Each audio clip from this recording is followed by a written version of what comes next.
His name was Prince, but he was more than a prince among the dog training community. He was the king, or perhaps the emperor. He set a standard for the sport that we all aspire to achieve, and I doubt very much anyone ever will. If you wanted to win a trial anywhere where Greg was, you had to put a score up well in the 90s, and everyone just had to lift their game just to be competitive. Everyone's been chasing Greg for years. I think he's irreplaceable. I don't think there'll be another Greg Prince that can do what he's done. Beautiful dog control. He just had a gift with the dogs and working stock. He was just out on his own, and we'd all like to be a Greg Prince, but we just couldn't get there.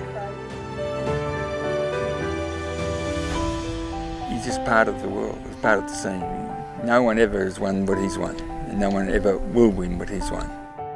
Had a tremendous work ethic. That was number one, a lot of people didn't see, and discipline. A very smart bloke, very good in the mind, very strong in the mind.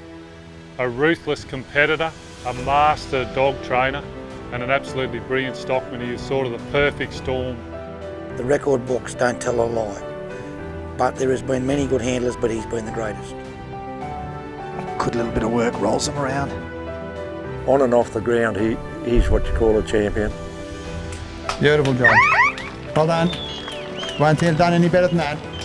I've been working with dogs since I was a little toddler, but I started really training dogs to what I call a fairly high degree now in about 1984 or 5.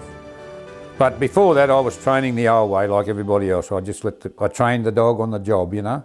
I never took extra time to put special training into the dog. And when I say training, this training's done for ordinary farmers, like, you know, ordinary stock dog work. And then later on in life, if they've got time, they can go and trial their dog and have a bit of sport and a bit of fun. So that's when he changed to the Wandara line with Wandara Dye and Seville's Bill. So Seville's Bill stayed. Laurie Slater, who's the Wandara bloodline, that's where his main line came from. There's a certain type of dog I like, style of work, you know, how the dog gets on with his stock, very important to me. Well, Timmy was our wonder dog. He could do no wrong, but all he ever wanted to do was please Greg. And Greg asked him all sorts of different questions. Back, stop, out, walk up. Got a nice approach, good steady approach to his stock.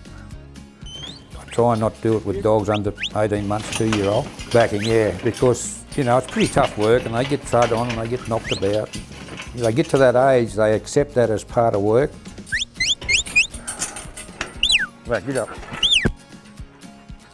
Stop there. But then it's an added bonus once they listen and learn command that you can place your dog anywhere you want to, simply through command. But when I fall off my horse, knock myself out, when I come to, I can be rest assured the dog will have my stock held all around me. He said, now I'm going to go to Seymour, which was going to be another 5 months away. And I was terrified. I thought, there's no way we can get you to Seymour.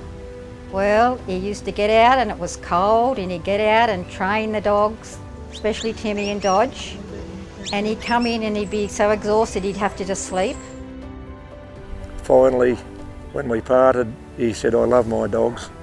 And I said, I love mine too, Greg, and that was the last time I'd spoken to him, yeah. It was up to you then to sort of develop the timing and the nous then to be able to carry out those steps to whatever degree you wanted, but he put in place the basic plan for you to follow.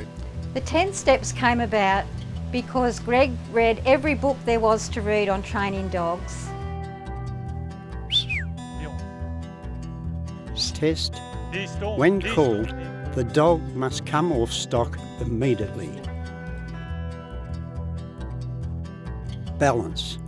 Balance stopped to me with no command.